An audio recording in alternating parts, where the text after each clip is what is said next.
Saturday, July 17th, 2004 was a lovely summer day in Los Angeles. It was about 6:30 in the afternoon, and I had just spent a few hours indulging my inner and outer nerd at Fry's Electronics. And I was headed to the Improv in West Hollywood. I was coming over Laurel Canyon Boulevard, and I had fortified myself with a Happy Meal from the McDonald's on Victory. As a fat guy, I love a Happy Meal. It's just the right amount of food for a snack. And when it's done, I have something left to play with besides my shame. On Laurel Canyon, I had to stop short coming up the hill, and the cheeseburger, still wrapped, fell from the passenger seat onto the floorboards of my car.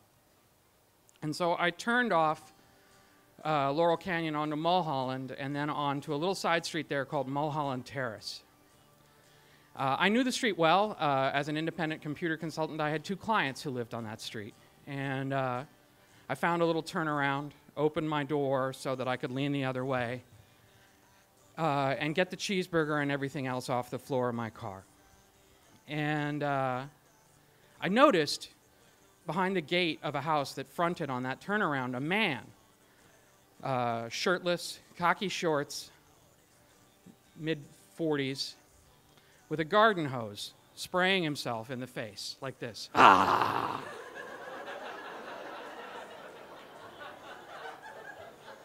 And it's a hot day, and he's entitled in his house to do whatever the hell he wants, but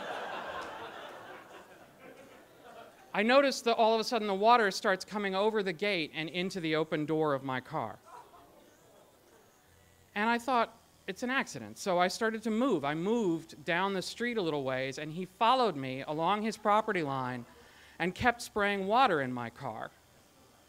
And I said something witty like, "Hey, quit spraying water in my car." And 3 seconds later, 200 pounds of wet, angry guy is headed at me. And at this point, I still thought we were about to have words. But he grabbed me by the shirt and tried to pull me out of the car. And I have a little gravity on my side in that situation. But he jumped through the open door and then just started wailing on me with his fists. And it hurt. It hurt a lot. And I started to yell, "Hey, help, call 911, call 911. And he didn't like that, and so he put his hand over my nose and mouth, and I couldn't breathe, and I bit him. And then he looks down at me, and he says, "You bite me, I bite you." And he leans down, and he bit my nose real hard. And that's the point where I realized things were really going south.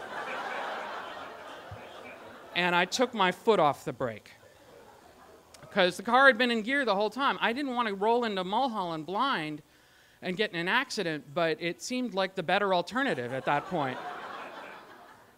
And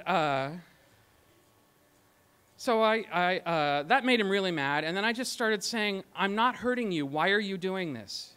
And then he came to his senses and got off of me, and I went around the corner and locked the doors and called 911 and waited 8 minutes on hold to talk to the cops. And the cops came, and so did the fire department, and they cleaned me up. And then a woman came running down the street to the cops and said, "There's a guy breaking into a house. There's a guy breaking into a house." And so they all ran up the street, and it was my guy. And he had broken into a house up the street where he had some other beef. And there were 3 people in that house, and they grabbed some firewood, and they tuned him up pretty good. And so I identified him, and then they put him in the ambulance they had called for me.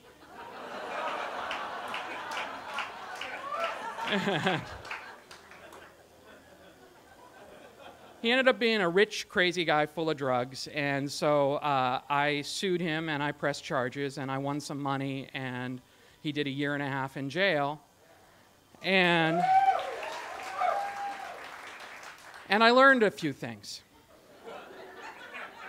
The first thing I learned is the house he came out of is the house where Rick James and his wife did all that horrible stuff to the woman that they kidnapped. My guy had rented the house to Rick James. It was his house. And only in Los Angeles does your meth-crazed attacker have better industry connections than you.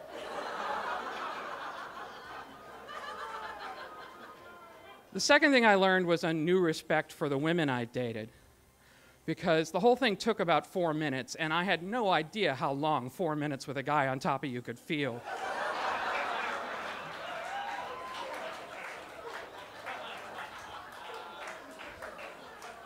And the last thing I learned is that when some horrible act of random violence happens to you, people want to tell you all about their horrible act of random violence. So you're welcome.